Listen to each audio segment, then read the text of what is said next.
Syndicate তো থাকবেই, আমি তো এগুলো কেয়ার করি না। যদি কর্ম ঠিক থাকে আপনার, তাহলে এসব আপনার সিন্ডিকেট কোনো বিষয়ই না। আগে যারা গান করতেন তারা শিখে গান বাজনা করতেন, তখন শিল্পীর সংখ্যাও খুব কম ছিল, আর সবাই ইচ্ছা করলেই গান করতে পারতেন না। আর এখন প্রযুক্তির কল্যাণে যে কেউ গান করতে পারছেন, গান শিখে হোক না শিখে হোক। এখানে ডক্টর মাহফুজুর রহমানও গান করেন। গান তৈরির ক্ষেত্রে কি কি বিষয়গুলো মাথায় রাখা উচিত বা মাথায় রাখেন আপনি?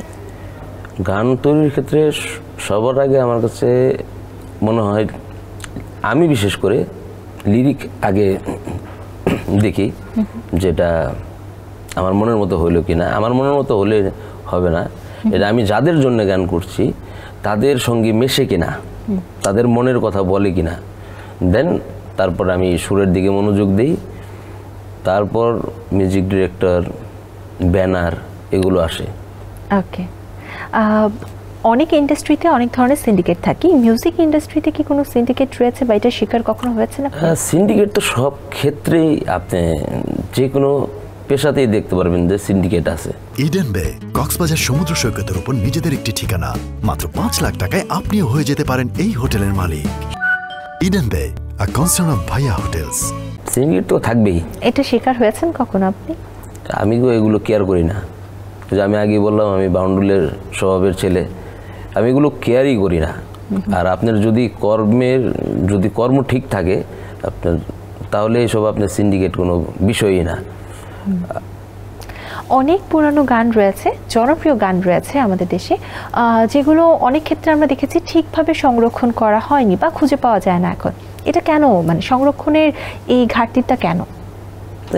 সরকারের অবহেলার কারণে। এই অবহেলাটা বা কেন? ওনারাই বলতে পারবেন আসলে কেন। সবাই তো সবার আখের গোছাতে ব্যস্ত, হয়তো এদিকে অনেকের নজর পড়ে নাই, এই জন্য। বর্তমানে এখন যে ইন্ডাস্ট্রির অবস্থা, এটা আপনার কি মনে হয়, মানে অডিও গানটা এগিয়ে আছে না সিনেমার গানগুলো এগিয়ে আছে? বর্তমান আসলে এটা কম্পেয়ার করা মুশকিল। কেন কম্পেয়ার করা মুশকিল? এই জন্য যে কখন একবার সিনেমার গান হিট হচ্ছে, আবার অডিও গান হিট হচ্ছে। যদি সিনেমার গান দুইটা হিট হয়, এই ক্ষেত্রে অডিও গান 4-5টা হিট হয়, কারণ সিনেমার গানের সংখ্যা তো খুব কম। একদম। আর সলো আর্টিস্ট, ব্যান্ড আর্টিস্ট, বাংলাদেশে এই অডিও ইন্ডাস্ট্রি অনেক বড় না, এখানে তো গানের সংখ্যা অনেক বেশি আসে, সেখান থেকে হিটের সংখ্যাটা অনেক বেশি হয়ে ওঠে। হ্যাঁ, একটা জিনিস আমরা প্রায় শুনি যে সোনালী দিনের স্বর্ণালী গানগুলো এখন পর্যন্ত জনপ্রিয় এবং সেটার মানের কাছে বর্তমান গানের অনেকেই মনে করে যে মানটা ঠিক নেই। আসলে কি আমাদের বর্তমানে গান আর 90s-এর গানগুলো আলাদা ছিল, বা মেইন পার্থক্য কি মনে হয়? মেইন পার্থক্য ছিল আগে যারা গান করতেন তারা শিখে গান বাজনা করতেন, তখন শিল্পীর সংখ্যাও খুব কম ছিল, আর সবাই ইচ্ছা করলেই গান করতে পারতেন না। আচ্ছা। আর এখন প্রযুক্তির কল্যাণে যে কেউ গান করতে পারছেন, গান শিখে হোক না শিখে হোক। এখানে ডক্টর মাহফুজুর রহমানও গান করেন।